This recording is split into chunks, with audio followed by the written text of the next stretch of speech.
एक शाम प्राची टीवी पर सीरियल देख रही होती है। तभी उसकी सास वहाँ आती है।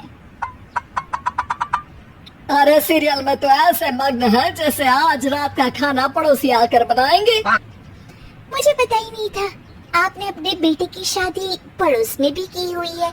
हैं? मतलब?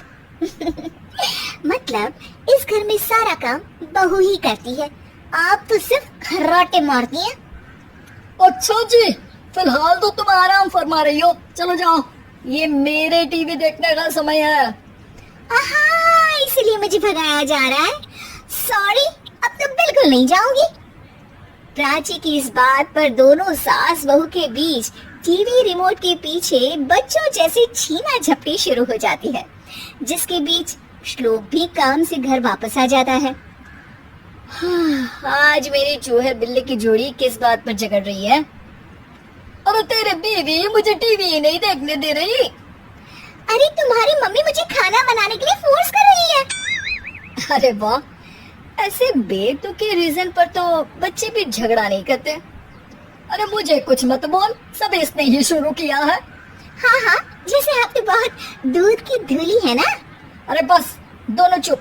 प्राची जाओ, खाने की तैयारी करो। और माँ तो छोड़ो, तुम्हें क्या बोलूं, शांति से अपना सीरियल देखो, मुझे दोबारा लड़ने की आवाज सुनाई नहीं देनी चाहिए। ऐसा बोलकर श्लोक वहाँ से चला जाता है, जिसके पीछे पीछे प्राची भी कुछ न कुछ बड़बड़ाते हुए रसोई में चली जाती है।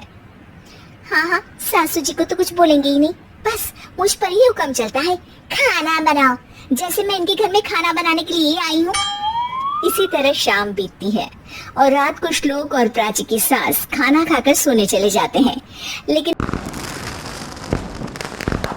प्राची गुस्से में कुछ खाए बिना काम में ही लगी रहती है। इस घर में किसी को घंटा फिक्र नहीं पड़ता, मैं खाऊं या भूखी रहूं। प्राची कुछ देर के लिए रसोई से बाहर जाती है और जैसे ही वापस आती है तो वहाँ दूध का भरा ग्लास देखकर हैरान रह जाती है। फिक्र पूरी है, बस दिखाना नहीं है। प्राची दूध पीकर सोने चली जाती है और अगली सुबह एक बार फिर सास बहू का कार्टून नेटवर्क स्टार्ट हो जाता है। ये तुमने ही किया है। अरे अजीब जबरदस्ती है, मैं बोल रही हूँ मैंने कुछ नहीं किया। दोनों ने मिलकर पूरे घर को पागल खाना बनाया हुआ है। यहाँ कोई नॉर्मल इंसान तो रह ही नहीं सकता, इसीलिए अब पड़ोसी क्या रिश्तेदार भी घर आने से कतराते हैं। और सुन बेटे, तू भी चंगा, तेरी माँ भी चंगी, तेरी बीवी भी चंगी, रिश्तेदार। हाँ जी, आपको नहीं पता क्या, गंगाधर ही शक्तिमान है, रिश्तेदार ही। हाँ हाँ, बस समझ गया। कभी जानवरों जैसे लड़ेंगी तो कभी जुगलबंदी करेंगी। भाई मैं आप दोनों के बीच में नहीं फंसना चाहता। सास बहू की इस मनमौजी जोड़ी से परेशान होकर श्लोक अपना सिर खुजलाता वहाँ से चला जाता है।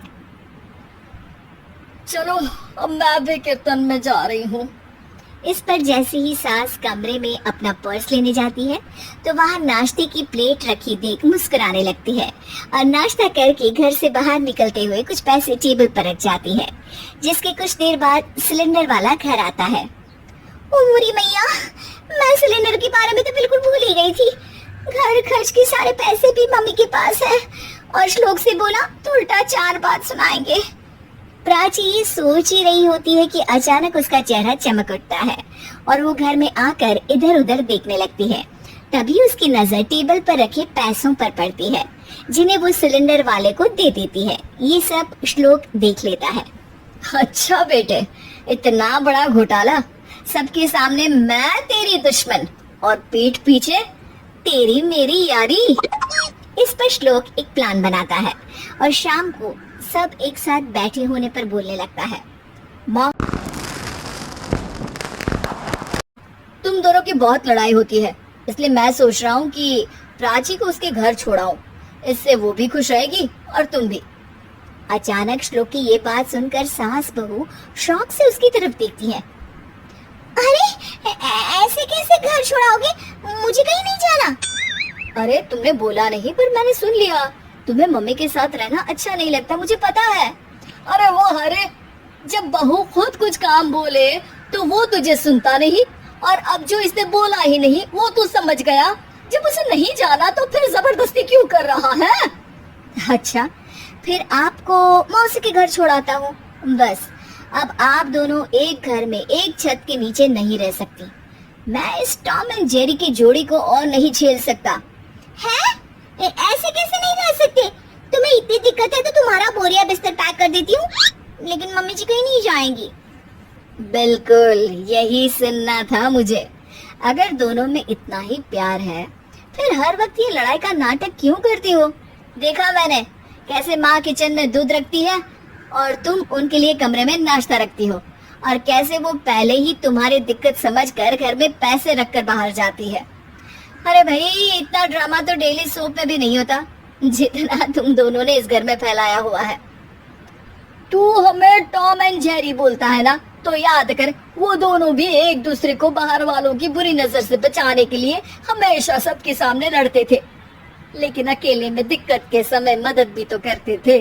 बस हमारा रिश्ता भी कुछ ऐसा ही है। और वैसे भी अगर सास बहू में तू मैं नहीं होती तो दुनिया वालों को कहानियां कैसे मिलेंगी?